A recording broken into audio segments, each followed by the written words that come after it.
Thanks everyone for coming. This is exciting. I'm super excited for this panel after listening to everything this morning and hearing about all the different verticals of embedded finance, and it's stretching from everything to payments to investing. But for me, a lot of the excitement really started with embedded credit and with the energy and momentum behind buy now, pay later, and other similar experiences changing how we access credit. A few stats I wrote down just before this panel.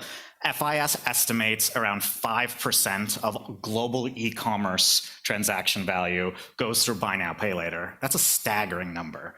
Many countries, there are more buy now, pay later users than credit card users. In Australia, I think young people are more likely to use buy now, pay later than even have a credit card. But it even expands beyond just some of the buzzier words. So I'm really excited for this conversation. I'd like to ask the panel, starting with David, to introduce yourselves, give a minute and talk about your experience and your corporation's experience with embedded credit in the future checkout. Thanks. My name's David Sykes. I'm the Chief Commercial Officer for Klarna. We are one of the largest buy now, pay later /payments /marketing companies in the world.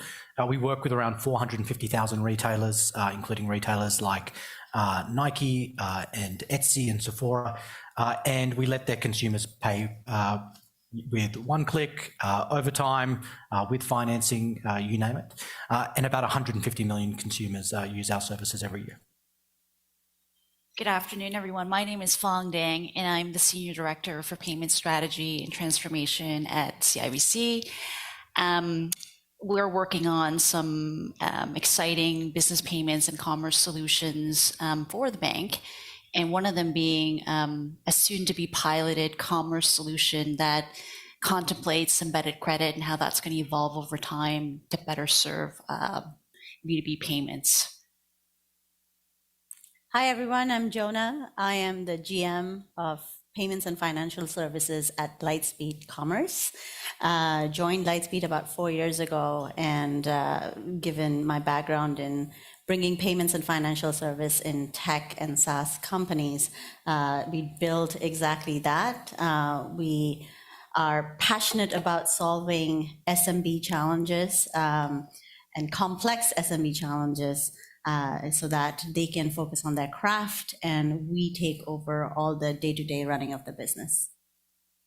All right, awesome. Let's get started. So we're going to start small and talk about buy now, pay later, and then broaden the aperture to the broader checkout experience.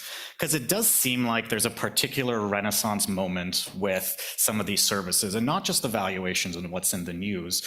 There does seem to be a lot of adoption across merchants and users. But the idea of point of sale financing isn't that new, right? It's a decades-old concept. I'm sure folks in the audience remember, no fee, no interest, no payments, couches, jewelry, mattresses. But what about today, David, do you think has caused this resurgence in interest in this kind of financing at the point of transaction? Yeah, look, I think there's a few components, right? Yes, you could always go to a mattress provider and they would give you a paper form and you would fill that out and you would get financing over 30 months. There's a bunch of companies, Klarna included, who've productized that experience, digitized that experience, and it's a much easier experience. So a component of it is just, technology driven. I think the, more interesting trend is the interest-free, shorter duration, lower average order value. So think, $100 transaction, $200 transaction, interest-free, pay over for installments. And I think that's where we see the greatest growth. And I think that's, fundamentally because it's an extremely consumer-centric proposition. I mean, at the core of most traditional financing was the idea that the consumer pays. Whether it's in fees or whether it's in interest, it was always consumer funded. The interest-free component that we see the greatest growth in is merchant funded. It's the merchants that we partner with paying a higher payments cost to offer the service. And I do think that's a really fundamental change in how we think about installments, how we think about financing. And I think it's being driven, at least in the markets that we work in, by this fundamental change in how younger consumers think about traditional finance. Younger consumers are more skeptical of traditional credit cards. They're more skeptical of, traditional banks. And I say that, Klarna is actually a bank. But it's that skepticism that I think is in large part the macro change that's happened. Jona, question for you. I was reading today, 1 in 10 merchants in Canada have adopted a form of buy now, pay later, and the 9 that haven't, 50% of them are considering one of these services. So why do you think there's been so much adoption, particularly from the merchant side? What are merchants looking for with these kind of solutions? Well, there are quite a few benefits of offering embedded credit, right? Like if you think about offering, it's one, like David said, the consumer is demanding it. The Gen Z, the millennials, they are looking for different ways of paying, and buy now, pay later is exactly one other option that brings that convenience. So from a merchant standpoint, that's higher conversion rate, meeting many more different customers, not just focused on certain specific customer base. It's also a benefit for merchants from a average ticket standpoint, right? Like you are basically allowing customers who wouldn't be able to pay everything up front for a certain item, you're allowing interest-free installment payment for those items. So that way, average ticket size increases. And if you think about competition, credit is not new. Like, we've been paying with credit cards forever, and now we're just making it a different payment option with buy now, pay later, and becoming creative, and with, Klarnas and Afterpays of the world. It's a new experience, and it is catering to the audience that has done, like, they are online shoppers from the very start. So markets like, or brands like Walmart and Amazon already has that option to compete. To have that competitive advantage is another reason. The other thing I think about is loyalty, right? Brings customer loyalty. When you are meeting the customer where they're at, that brings returning customers. So there's a lot of value add to a merchant, just generally speaking. Yeah, I'd love to connect that to David's point around a younger consumer expecting something different. And question for you, Phuong, I mean, how do you think about the average user for one of these products compared to the average user of another bank product, whether it's credit cards or other things? How are these different? Yeah, and I think Jona touched on it, and David as well. They're certainly younger, the Gen Z, the millennials, new to credit perhaps. Newcomers to trying to build up their credit. And I think that, again, they're attracted to the ability or the value that's offered in being able to make that payment easier through a one-click experience. And as Jona mentioned, this customer segment loves to shop online, and they are willing to pay to keep up with upcoming trends and experiential opportunities. And so, of course, that's going to drive average ticket sizes as well. Whereas a credit card user is typically older, wealthier, and probably has higher buying potential. So it's a different customer segment for sure. But, when you think about this Gen Z millennial segment as well, it's about frequency. They probably buy more. So versus a credit card user where the purchases are higher ticket price, but less frequent. So convenience play is also another big piece of that journey for them. David, I'm curious, obviously Klarna International, have you noticed anything different about Canadian consumers or Canadian merchants compared to the rest of the world? Hey, that's a good question. I think what's interesting is how similar the markets we work in are. Not actually how different they are. Like I look at Canada, we've got more than 2 million consumers now. We're live with a bunch of great local Canadian merchants like Harry Rosen and Mech, a bunch of great international merchants like Adidas and Sephora. And the growth is, or the trajectory at least, is very, very similar to the UK or the US, where we're now a little bit larger. But I think what transitions at some point, when we enter a market early on, if you offer a service, whether it's ours or one of our peers, you get an advantage. You all of a sudden you have an edge. over time, that changes where the dynamic is that you don't necessarily have an edge if you have these services. It's if you don't, you're at a disadvantage. And you see that tipping point happen. I think that's, pretty soon in the Canadian market. We've definitely seen that in other markets where it almost becomes table stakes, like 2-day shipping is in the US, for example. So I think you are going to see it be a very, very common, or at least more common way of paying. I think that's a great transition to broadening the aperture, as I mentioned, because once you reach the tipping point and these become table stakes, there's a plethora of different technologies that are now available to merchants that do different things that enable them to solve some of their historic pain points. I'm curious, Jona, for you, being at the heart of that entire merchant journey and being sort of the center point connecting a few of these different things, what are you most excited about as these technologies start to pick at different points of the point of sale transaction moment, and what pain points do you think are not being addressed enough for merchants that we should focus on?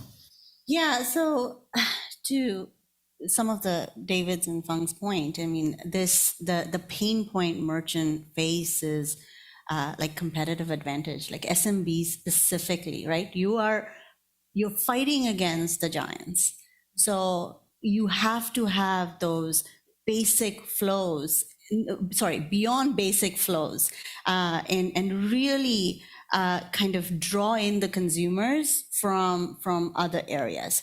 So you're faced with that. And what Lightspeed does is exactly that. It helps SMBs, the complex payment flows within the SMBs, it takes over and helps merchant meet their customer where they're at. So different payment methods, like, one is buy now, pay later, but it's also like, if they want surcharging, if they want, just specific payment methods in specific countries, localized way of, getting more customers.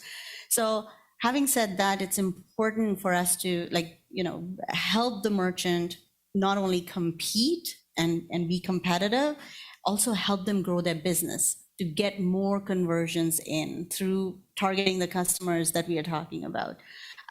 So yeah, some of these challenges, like I said, conversion, increasing the average ticket size is few of the pain points. Like, how do we get more foot into the door, and bringing those tools and feature functionalities to the merchants is key to helping and creating that value add.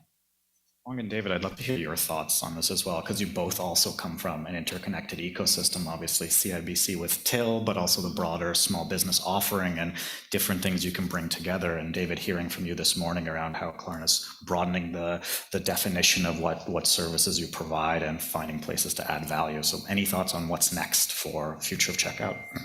Yeah, so as I think about serving the small business segment and what CIBC is about to pilot and bring to market soon, which is a digital commerce solution that's going to help small businesses process payments on the back end, but also help with facilitating business to business payments. And so with that, we know that embedded credit is not only for your average personal consumer, but also very applicable, very relevant for small businesses as well. And so we are thinking about point of sale financing, potential cash advances or microcredit lending as part of this commerce solution that we're going to be rolling out over the next couple of years.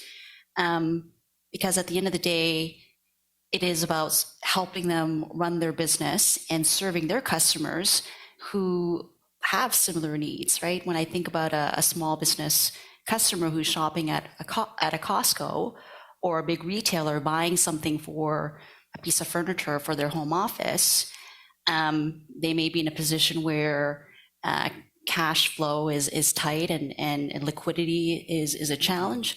But having that opportunity with respect to a point of sale financing opportunity there would really help them. So it's very relevant for that space, and we should be thinking about innovation and serving that the SMB customer segment just as we are for consumers.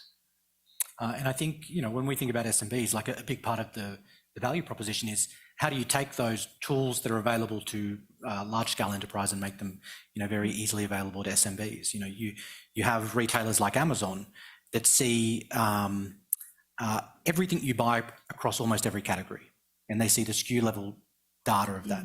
In the US, they even have a grocery component to their business. That's about 25% of discretionary spend. And what that has created is this huge, asymmetric data advantage to large retailers. So when we think about, our ability to work with SMB, to really work with any retailer, we see 2 million transactions a day. We see them from everything from CVS in the US to Petco to we work with Uber in Europe. So we see transactions across the spectrum. And if we can use that information to create an insight for an SMB, as well as a better payment solution or a faster converting checkout, whatever it is, all of these things in our mind are ways that we can sort of level the playing field. And so we spend a lot of time thinking about that. It really connects to the couple panels before where they were talking about SMBs and the difficulty accessing the trapped value in accounts receivable and how difficult it is to get that sort of short-term financing. You think about embedded credit. We were talking about how it's applicable to younger populations. There's almost a bias that it's for small ticket, for younger consumers. How do you think, question for all of you, I guess, how do we think about the evolution of business payments more broadly? And do you think it's going to evolve at the same pace as we see consumer retail modernizing, or what's holding businesses back? Phuong, you want to go think first? it needs to. I think we're seeing that, and it's going to catch up. For sure, it needs to, because a personal consumer and the average SMB customers, their wants and their needs for payment flexibility are very similar. And so it needs to go there. In fact, it's actually going to drive more innovation, and it's going to drive those things that we just talked about earlier around the value that BNPL offers, right?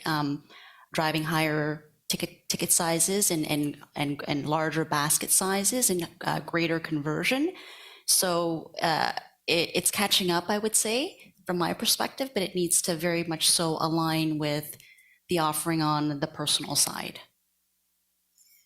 Yeah, I think there has to be innovation for two reasons. The consumers are demanding it and the merchants are demanding it, right? There's a reason why the Klarnas and the Afterpays of the world have come up. It's because the merchants, the SMB space, they're underserved.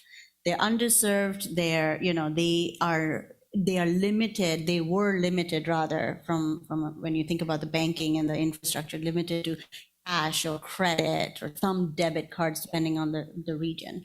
So obviously that component, there was a level of impatience for the merchants to have different ways of connecting with their consumers. Now, consumer, on the other hand, want different things. They don't want to be in the debt of like credit card debt, as an example. They want flexibility in payment. They want, and while they are looking to, shop for more, technology or more products that are current. So by the two limitations have actually fed into bringing more companies and bringing more innovation in the space, because relying on the, kind of like the legacy platform, legacy infrastructure, which at one point was, what was given is not enough. So I see innovation, like you think about innovation, Apple is a perfect example. Now the terminal is on my iPhone. That's innovation, right? Like Apple's also come up with other ways of getting to the consumers and have their own buy now, pay later, as an example. So innovation from every space, because both sides of the equation is demanding it. Yeah, I agree. Look, if I was going to start a company tomorrow, a buy now, pay later offering in the B2B space would be pretty high on my list of opportunities. There are some great players in the space. You're in the right business. Yeah, thank you. Innovation hasn't happened as fast as it should. And that's why you've seen, businesses like Brex, for example, reinvent, business credit cards, be very, very successful. I think it's a huge opportunity. I think as we think about all this innovation and the changing checkout landscape, I think the elephant in the room, the question is what's going to happen to our traditional products. Canadians love their credit cards. Phuong, do you think credit card issuers or the credit card ecosystem should be worried about these trends? I think a credit card user is, there's an average ticket size in their mind where they typically pull out their credit card and they use it. They're more mature. They have greater buying power. And they also, there's also a huge segment of credit card users who love their points and the rewards. Like they're loyalty and points enthusiasts who are always going to want to earn those rewards. And so I think for now, I think that there is risk of cannibalization, but I think it's probably small, but that could change very quickly as, we think about BNPL and embedded credit evolving into other areas around loyalty, because then that kind of opens up fair game.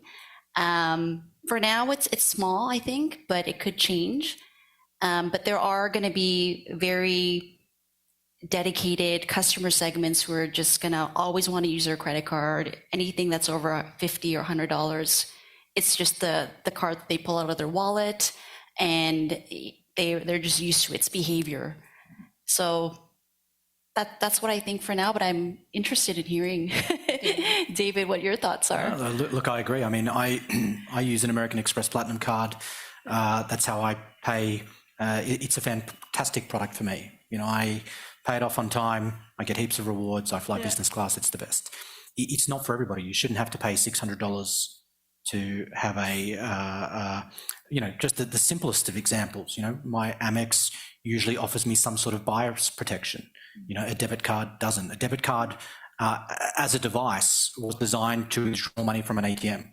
It wasn't built for the digital world. If someone hacks your debit card, they have a hard line to your bank account. It just wasn't meant for online. So there's always going to be a place for credit cards. I think the exciting thing about buy now, pay later is, you're just creating I genuinely believe a consumer-centric alternative, which is going to be an attractive option for some people.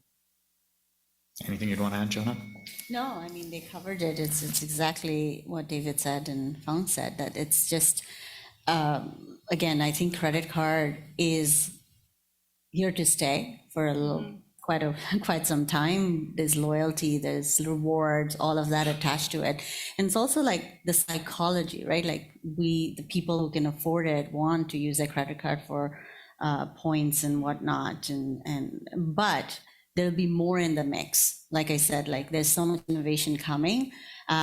The share might be different and it'll take time, but there's more, there's definitely no monopoly there anymore.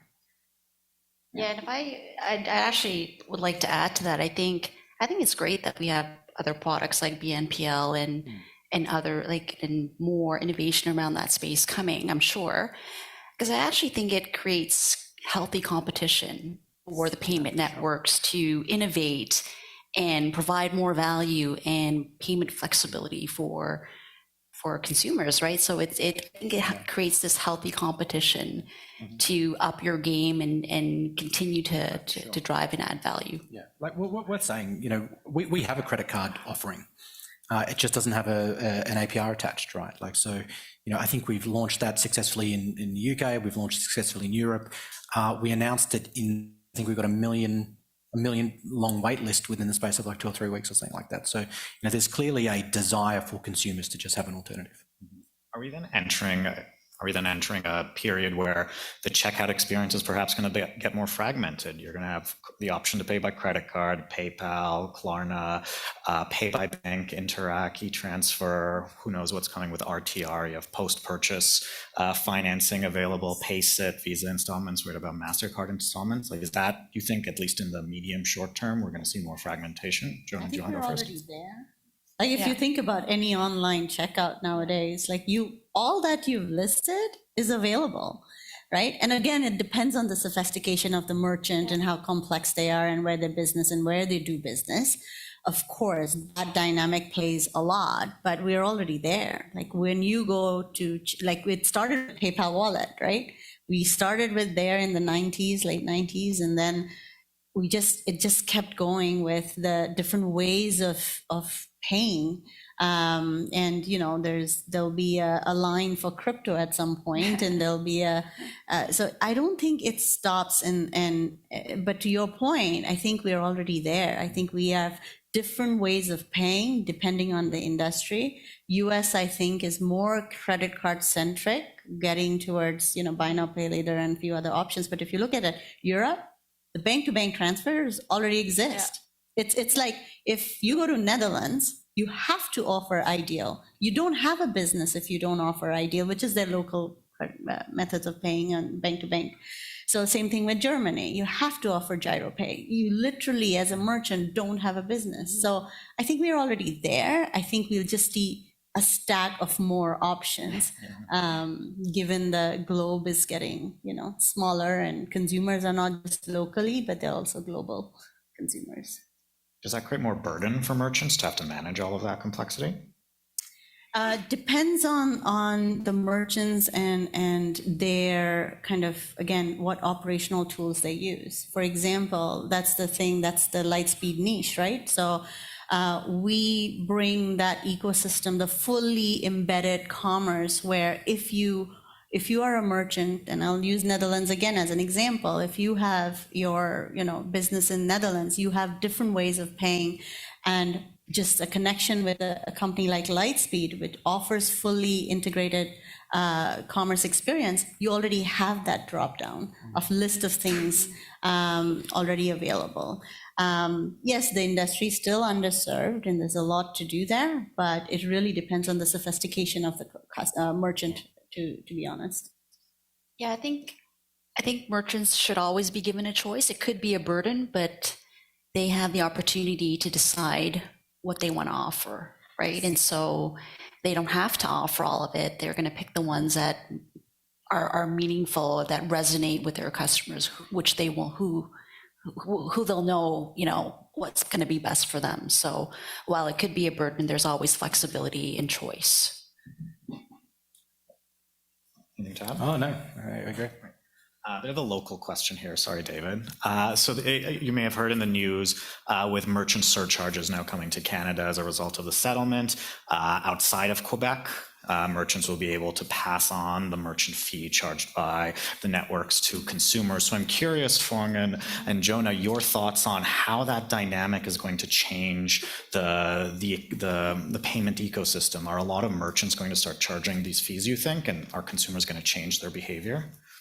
Yeah, so surcharging, just to give a brief introduction, is where the merchant tax on a fee on top of sale item. So if, say, as a consumer, I'm paying $100 for a certain item, I have to pay additional fee should I use my credit card. That is a new introduction to Canada, but it exists in the US already, and in certain states in the US, and quite popular, to be honest, in Australia. It's complex, I'll say this, because right now I can see the surcharging element getting popular specifically with B2B, where you're paying for construction or manufacturing, and the average transactions is pretty high. So I can see that come in play where merchants actually tack on those fees and get the person paying with their credit card to pay for the fees as well. B2C, it's a bit unsure yet right now because of how the inflation, the macroeconomic situation. It might be some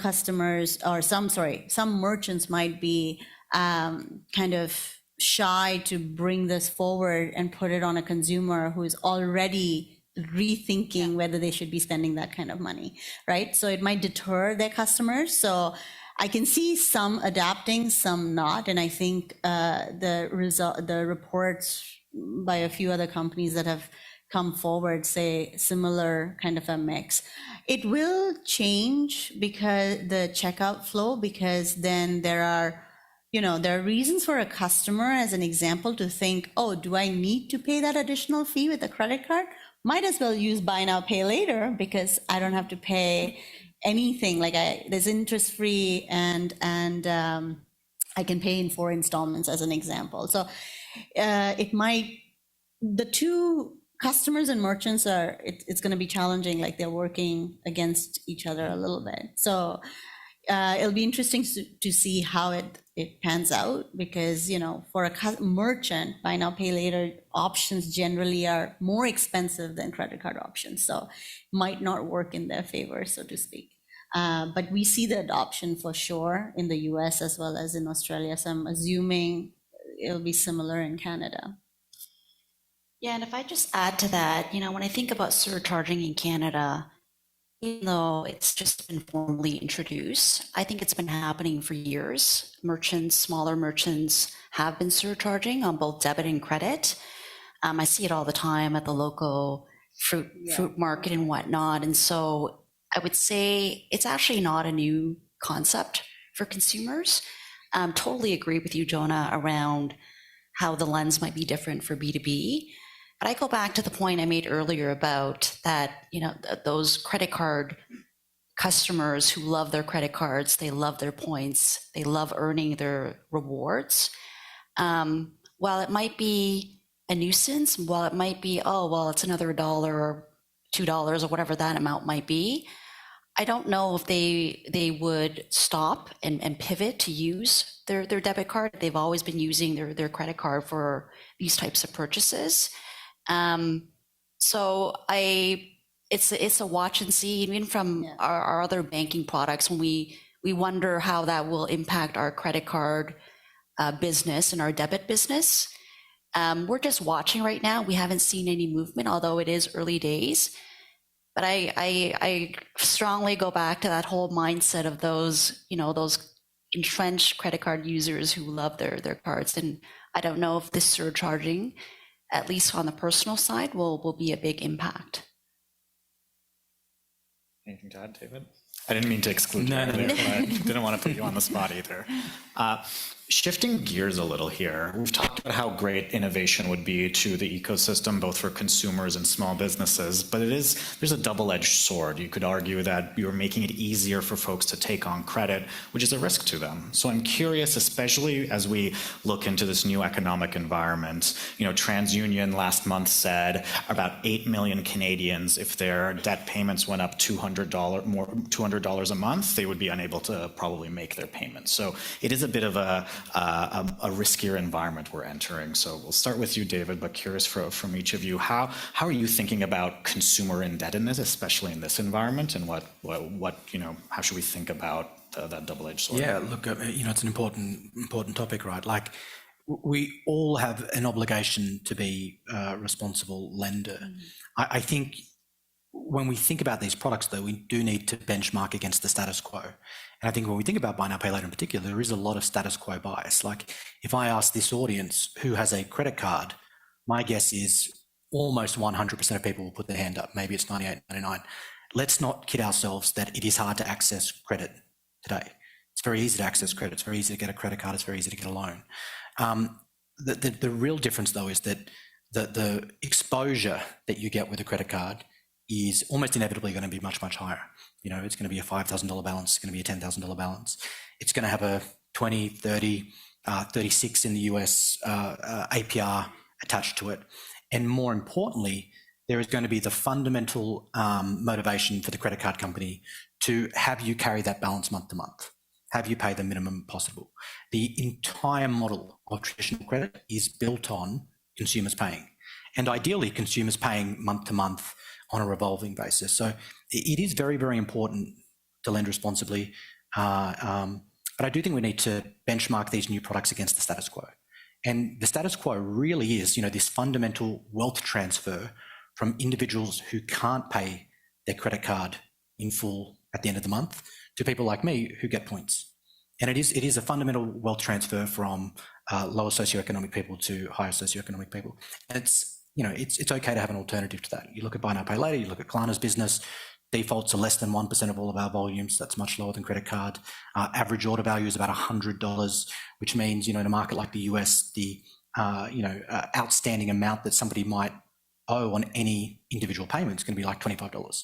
It is a fundamentally different product, but it is a very important question, and that's why we have things like we assess a consumer every single transaction. Imagine every single time you swiped your credit card company made a decision, is this in your best interest? There are a number of safeguards we think we've built in the model, but it is a very, very different model. Yeah, I think that's a great way of just reminding us of the current benchmark. David, I liked how you put that. I've heard recently that TransUnion, Experian, like the credit bureaus, are looking to demand reporting of for BNPL. I think it's a journey to get there. I think as an industry, as BNPL and embedded credit evolves, I think we should support that because as David mentioned, and anyone in financial services, we should do our part in reminding consumers to be responsible in money management and whatnot. So I think that's one thing that we should absolutely participate in. Yeah, and I think, and similar to what both of you said, I think, look, credit has existed, right? And it's just now, because of buy now, pay later options, things are getting scrutinized a bit more. And then we are talking about consumers and their interest in keeping, them safe from and having financial stability. But if you go back, like legacy, like David, you said, this has been introduced. Yeah. And quite to the favor of the big card companies more so. And so to me, I think the consumer has to have the filter, like kind of like make a conscious effort and filter out purchases that they shouldn't be indulging in, and it's it plays both ways, right? Like it's not something that the responsibility should just sit on specific companies who are creating these innovative flows and options for paying. It's tempting, right? Like I gave an example of Apple. Apple, you can buy Apple products in installment if you have an Apple card, and now they are with different way. They're getting into buy now, pay later, and you can buy non-Apple products now. So I think it's not just the buy now later pay companies, but I think there are lots of other companies who are doing the same. I think it's more about educating, giving that kind of tools to the consumer, especially young consumers who might be going above and beyond to consume those things, and having that kind of checkpoint on, like you said, every transaction you're kind of getting an alert. I don't think credit card companies ever did that. I think we are becoming more and more responsible for it. Right, awesome. I think we have a few minutes left for some audience questions, and I see the magic cube over there. So any questions from folks? See one over there.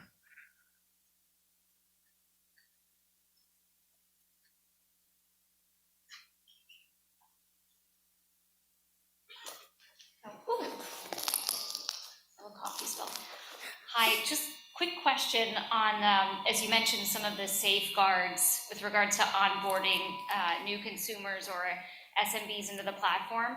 What are those credit checks or funds verifications? How do you vet consumers? And in terms of credit risk, repayment risk, whether it's consumers or SMBs, is any of that risk shared, and in what percentage with the merchant versus the technology solutions providers? I'm happy to go. Go for it. Look, it changes market to market. One of the drivers is regulation based on a certain geography. But as a general rule, we will pull a soft credit score. We may not impact a consumer's credit score, but we will pull a soft credit score. We will verify that they're a real person. We will manage the limit for a new consumer. So as a new consumer, we're very unlikely to give you a high balance with our installment products. Say it's our Pay in 4 products. You fundamentally, to use the product, you need 25% of the purchase price on day one. But I think the biggest difference, and I can't emphasize this enough, is the model only works in a low default environment. There's no incentive for a consumer or there's no incentive for us to overextend credit to a consumer. When you have an APR product where you have a 30% interest rate, built into that assumption is a huge number of consumers who aren't going to pay you back. And that's okay, because enough consumers will pay you back with a 30% interest rate. We charge a merchant 2 to 3% for our services. There really is no room for error. If a consumer doesn't pay us back, we just straight up lose that money. So there are some natural safeguards just in the economic model as well, and how we support that technologically is all of those different things between credit scores, repayments with the platform, did you recently generate a new email? Can we link your phone number to you as a real person? There's a whole heap of things that we use. Yeah, nothing much to add other than the verification process needs to be strong, and some of this also know your business and know the banker account doesn't belong to a fraudulent activity and they've not had previous flags. Those are some of the checks I would see happening in addition, I guess, to what David you just mentioned. Yeah. All right, sounds like we've answered all of their questions. Awesome. Amazing. Cool. Thank you. Thank you. Thank you, guys.